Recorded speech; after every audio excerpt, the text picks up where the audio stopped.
কর্মাবাই, আমি তোমার ভক্তিতে প্রসন্ন হয়েছি।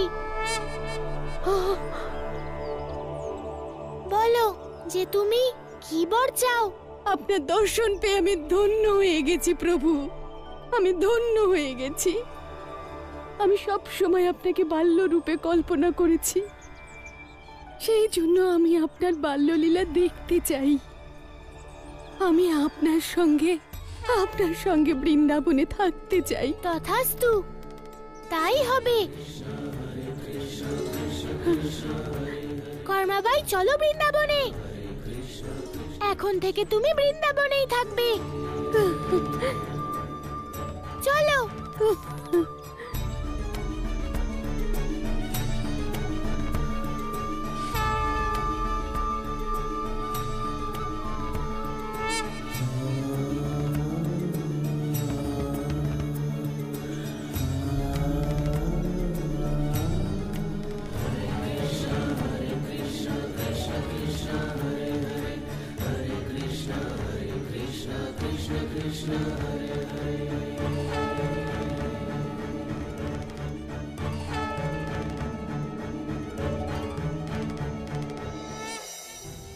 এ শুধু কানাইয়ের নয়, বরং সবার দাদা। আর দাদা আমার সব কথা শোনে। তোমার বলরাম দাদার সঙ্গে যুদ্ধ করার কোনো প্রয়োজন নেই। আর শাস্তি তো গোয়ালাকে দিতে হবে। তুমি তোমার শক্তি ওই গোয়ালার জন্য বাঁচিয়ে রাখো। হ্যাঁ রাধা, আমিও ওই কানাইকে বোঝাতে চাই যে আমি ওর দাদা হই। চলো দাদা, আমরা তিনজনে মিলে ওই গোয়ালাকে খুঁজে বের করি। চলো বোন, চলো।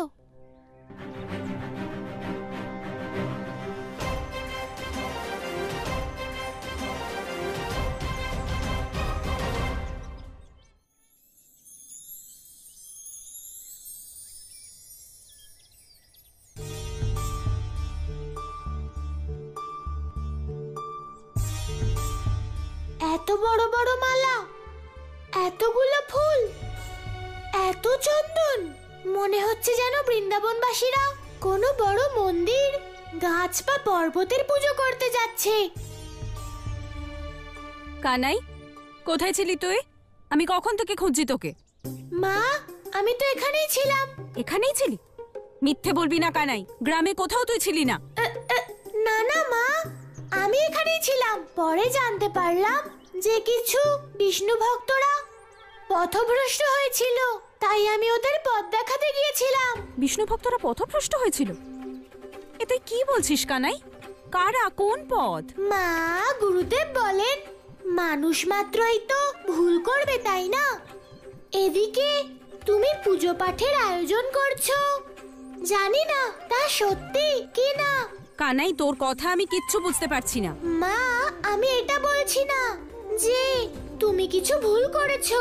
আমি তো এটা বলছি যে এমনটাই ওই বিষ্ণু ভক্তদের মনে হচ্ছিল যে তারা সঠিক পথে ছিল, কিন্তু তারা সঠিক পথে ছিল না, তাই তাদের সঠিক পথে আনতে হলো। কানাই, তোর কথা শুধু তুই বুঝিস। আমি চললাম। মা, তোমরা কি করছো এইখানে? তোমরা কোন পূজার আয়োজন করছো? তুই বৃন্দাবনে থাকলে তবে তো তুই জানতে পারবি। দাদা,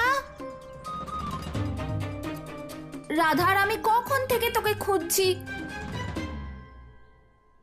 কানাই, জল প্রলয়ের পরে সাক্ষাৎ ভগবান বিষ্ণু নিজে গোটা বৃন্দাবনকে আশীর্বাদ করেছেন।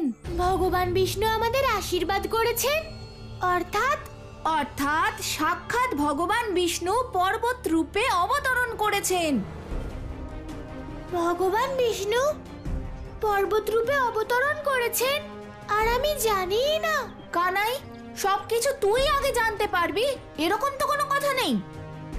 চল, এবার আমি তোকে দেখাবো যে কোথায় সাক্ষাৎ বিষ্ণু পর্বত রূপে অবতরণ করেছেন। হ্যাঁ দাদা। কাকি, আমি কানাইকে নিয়ে যাচ্ছি। চল চল চল, তাড়াতাড়ি চল চল। তাড়াতাড়ি ফিরবি কানাই। কানাইটাও না গুরুদেব, আমি আপনার কাছে কৃতজ্ঞ। আপনার কারণেই মন্দার পর্বতকে বৃন্দাবনে পাঠাতে সফল হয়েছি।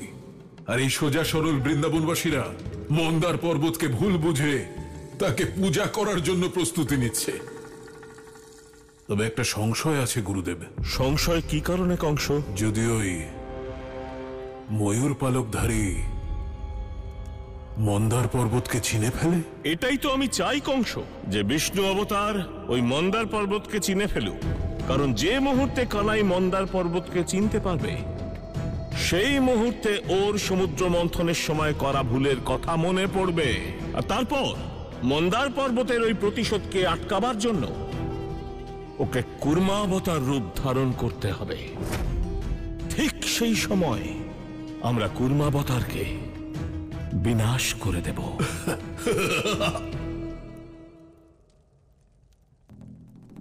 কিন্তু গুরুদেব, ওই কুর্ম অবতারকে মারব কি করে? বলুন না গুরুদেব। কুর্ম অবতারকে বধ করার কোনো অব্যর্থ পথ। কারণ আমি চাই না যে সেও মৎস্য অবতারের মতো পালিয়ে বেঁচে যাক। এই সংসারে কেবল একজনই এই কাজ করতে পারে, আর সে হলো কর্কটাসুর।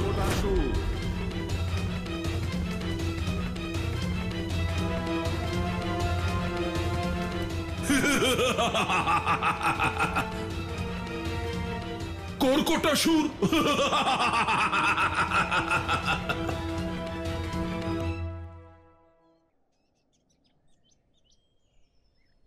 কানাই, দেখ কি আশীর্বাদ পেয়েছে বৃন্দাবন।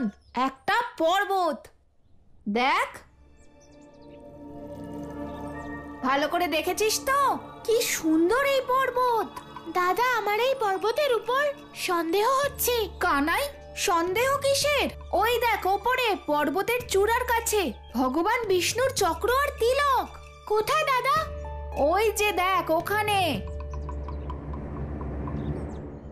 এবার তোর সন্দেহ দূর হয়েছে তো কানাই? দাদা, এটাই তো আমার সন্দেহ। যদি ভগবান বিষ্ণু আসবেনই, তাহলে ওনার পরিচয়ের জন্য চক্র আর তিলকের কি প্রয়োজন ছিল? তোমার কি মনে হয় দাদা? কানাই, সত্যি বলতে আমারও সন্দেহ হচ্ছিল। কারণ ভগবান যখন ধরিত্রীতে আসেন তখন এইভাবে ভূমিকম্প হয় না। কিন্তু এই পর্বত সৃষ্টি হওয়ার সময় সবাই কিন্তু খুব ভয় পেয়ে গেছিল। সেটাই তো দাদা, আমার তো মনে হয় আমাদের এই পর্বতকে পুজো করা নয়, বরং এই সংকট থেকে বাঁচার প্রস্তুতি নেওয়া উচিত।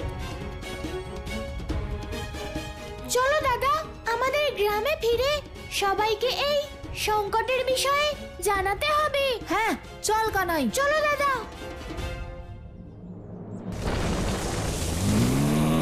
পরম অবতার শ্রীকৃষ্ণ, ঠিক বুঝেছ তুমি। এই বিপজ্জনক পর্বত তোমার প্রিয় বৃন্দাবনের ওপর কাল হয়ে আছড়ে পড়বে। যাও, যাকে ইচ্ছা গিয়ে সূচিত করো। কিন্তু এই মন্দার পর্বত নিজের প্রতিশোধ অতি অবশ্যই নেবে।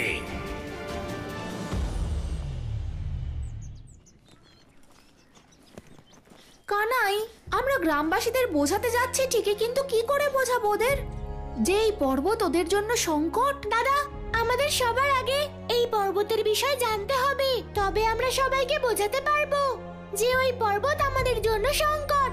কানাই, কানাই, ওই পর্বতরূপী সংকটের কোনো না কোনো সমাধান আমরা দুজনে মিলে ঠিক বের করব। কিন্তু তোর পিছু নিয়ে যে সংকট হেঁটে আসছে তাকে তুই কি করে সমাধান করবি কানাই? কোন সংকট দাদা? কানাই, আমি তো তোকে আগেই বলেছিলাম রাধার দাদার বিষয়ে। ও তোকে এখন শাস্তি দিতে আসছে। এবার তোকে রাধা আর ওর একমাত্র দাদা জয়দেবের মুখোমুখি হতে হবে। দাদা, যে কোনো সংকট থেকে বাঁচার জন্য একটাই উপায় আছে, পালাও। কানাই পালা। দাঁড়াও!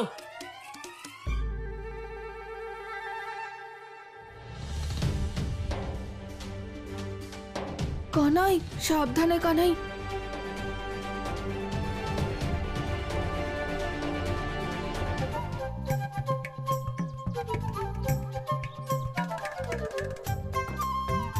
জয়দেব দাদা, তুমি এখানে? তুমি কখন ফিরলে গুরুকুল থেকে? হ্যাঁ, তুমি আমায় কি করে চিনলে? জয়দেব দাদা, তোমাকে কে না চেনে? তুমি তো রাধার দাদা, তাই না? আমি তো তোমাকে দেখেই চিনতে পেরেছিলাম যে তুমি আমার আর রাধার শক্তিশালী জয়দেব দাদা। রাধা যেমন বলছিল তেমনই মিষ্টি মিষ্টি কথা বলো তুমি, কিন্তু আমি তোমার কথায় ভুলবো না, কারণ তুমি আমার বোনকে কষ্ট দিয়েছো, ওকে কাঁদিয়েছো, আর এর শাস্তি তোমাকে পেতেই হবে। জয়দেব দাদা, তুমি ঠিকই বলেছ, আমার কঠিনের থেকেও কঠিন শাস্তি পাওয়া উচিত। কিন্তু তুমি কি ভেবেছো যে আমার কি শাস্তি পাওয়া উচিত?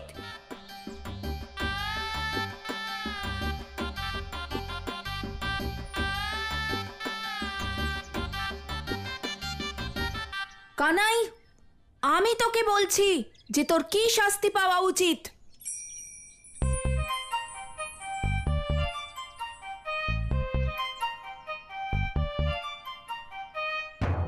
জয়দেব দাদা, তুমি এত ভেবো না, কারণ এর সিদ্ধান্ত আমি, বলরাম দাদা বা তুমি নিতে পারবে না। এর সিদ্ধান্ত তো কেবল গোপিনী নিতে পারবে। কারণ যার সঙ্গে অন্যায় হয়েছে সেই এই সিদ্ধান্ত নিতে পারে, তাই না? তাই তো গোপিনী, আমি ঠিক বলছি তো? হ্যাঁ, কথাটা তো তুমি ঠিকই বলেছো, কারণ আমার থেকে ভালো শাস্তি তোমাকে আর কেউ দিতেই পারে না। বোন, তাহলে এটা বলো, কানাইকে কি শাস্তি দেওয়া যায়? দাদা, এটা তো আমি ভাবিনি, কিন্তু এই গোয়ালাকে এমন শাস্তি দেওয়া উচিত যাতে ও চিরকালের মতো শুধরে যায়। হ্যাঁ গোপিনী, তাহলে তুমি ভাবো, আর এমন কিছু ভাবো যাতে জীবনে কখনো আমি তোমার সঙ্গে ছলনা করার চেষ্টা না করতে পারি। ততক্ষণ আমি আর দাদা আসছি। হ্যাঁ, আমরা এক্ষুনি আসছি। চল কানাই, আমরা এক্ষুনি আসছি। চল কানাই, চল চল। চলো চলো দাদা। কি শাস্তি দেওয়া যায় এই গোয়ালাকে?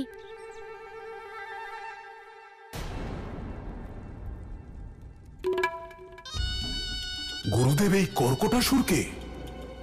সংসারের সমস্ত অসুরদের পরাজিত করে আমি তাদের আমার অধীনে করে নিয়েছি, তাদের সঙ্গে মিত্রতা করেছি, কিন্তু এই কর্কটাসুর, এর নাম তো কখনো শুনিনি।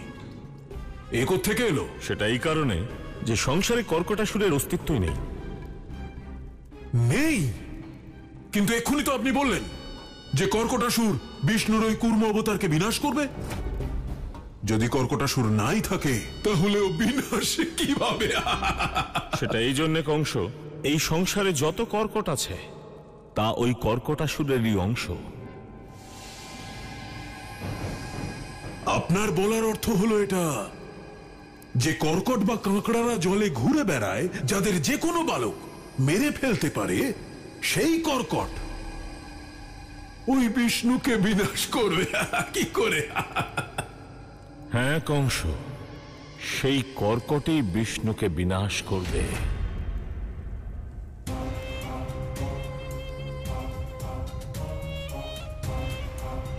কেমন পরিহাস এটা, কেমন হেয়ালি! একটা সাধারণ কাঁকড়া ওর কুর্ম অবতারকে বিনাশ করবে? কি করে সম্ভব সেটা? সেজন্য তোমায় এটা জানতে হবে কংস, যে এই কর্কটের জন্ম কি করে হলো। এর জন্মের সম্পর্ক রয়েছে রাহুর সঙ্গে। রাহুর সঙ্গে? আমার মিত্র হয় রাহু, সে তো আমাকে কখনো বলেনি।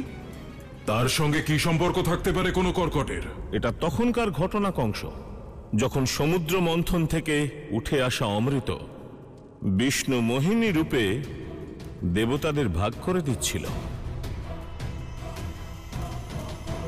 তখন দেবতাদের রূপ নিয়ে রাহু অমৃত পান করেছিল। অমৃত পেয়ে গেছি আমি। এবার আমি অমর হয়ে যাব। অমৃত পান করেছি আমি। যখন বিষ্ণু এর কথা জানতে পারে, ওই ছলনার কথা বুঝতে পারে, তখন বিষ্ণু তাকে হত্যা করবার জন্য যে মুহূর্তে এগিয়ে যায়, রাহু ওখান থেকে পালিয়ে যায়। রাহু, যতই চেষ্টা করো তুমি নিজের প্রাণ বাঁচাতে পারবে না।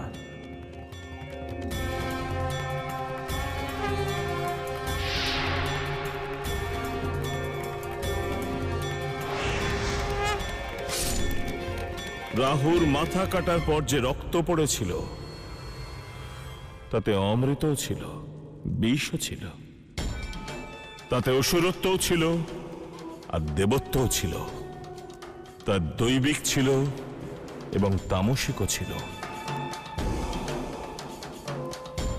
শত এবং তমগুণে মিশ্রিত রাহুর রক্তপান করেছিল একটা ছোট্ট কর্কট, আর তার থেকেই কর্কটাসুরের জন্ম হয়।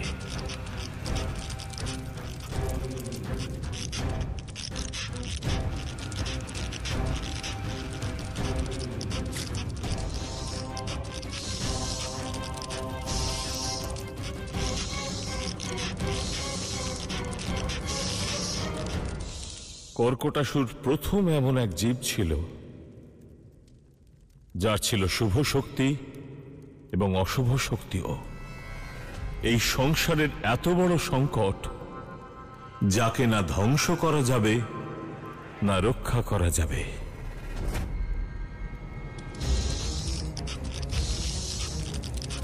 রক্ষা করুন প্রভু, রক্ষা করুন, রক্ষা করুন, রক্ষা করুন প্রভু, রক্ষা করুন প্রভু, রক্ষা করুন।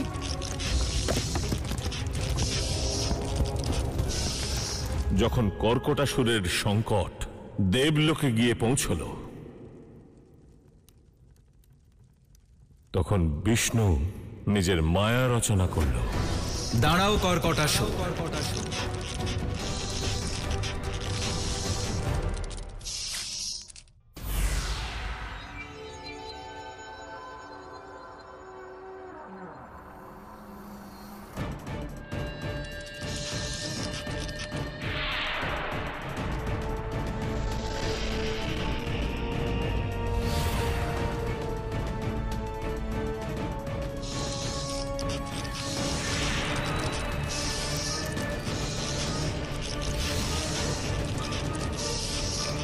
প্রভু, এই কর্কটাসুরের তো বিনাশই হচ্ছে না, আর আপনার শক্তিও এর সম্মুখে নিষ্প্রভ বলে মনে হচ্ছে। হে ইন্দ্রদেব, এর কারণ হল কর্কটাসুরের মধ্যে বিষও আছে, অমৃতও আছে।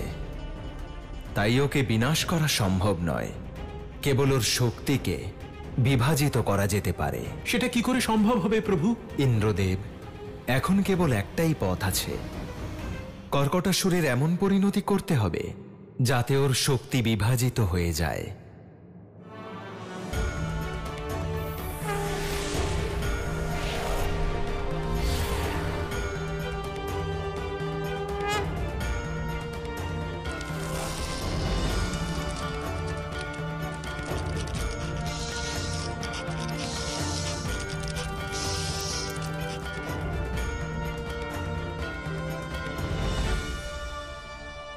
প্রভু নারায়ণের জয় হোক। ধন্য আপনি প্রভু, ধন্য আপনি। ওই বিশাল কর্কটাসুরের শক্তিকে বিষ্ণু অনেক খণ্ডে খণ্ডিত করল। বুঝতে পেরেছি গুরুদেব।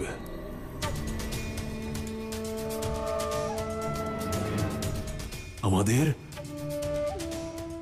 সেই কর্কটাসুরের শক্তিকেই একত্রিত করতে হবে, তাকে পুনরায় কর্কটাসুরের রূপ দিতে হবে, যার উপর স্বয়ং বিষ্ণুর শক্তিও কোনো প্রভাব ফেলতে পারেনি।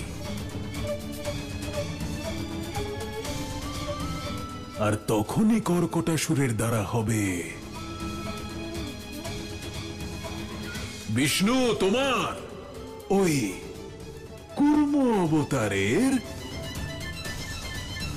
বিনাশ।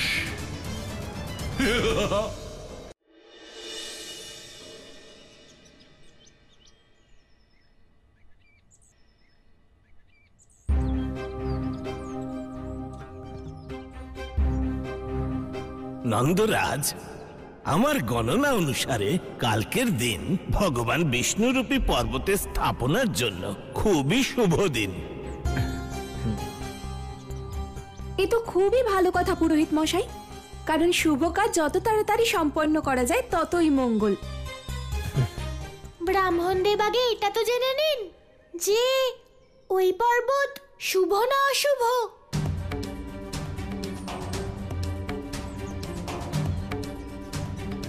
কানাই, তুই কি বলতে চাইছিস? বাবা, আমরা কখনো কখনো ভয় আর অন্ধবিশ্বাসে খারাপকে পুজো করতে শুরু করি।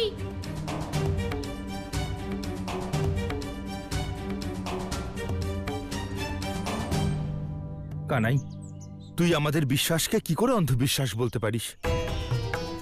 আমরা তো যুগ যুগ ধরে প্রকৃতির পুজো করে আসছি, তাহলে এখন আমরা যদি গাছপালা পর্বতের পুজো করি, এখানে অন্ধবিশ্বাসের কি আছে? বাবা, আমি তোমাকে কারোর পুজো করার থেকে আটকাচ্ছি না, কিন্তু তার পুজো করার আগে আমাদের তো তার সত্যের বিষয় জানা উচিত, তাই না?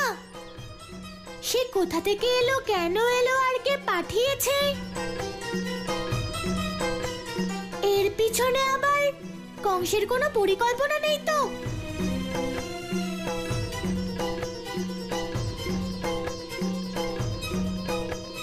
এটা আবার কোনো সংকটের সংকেত নয়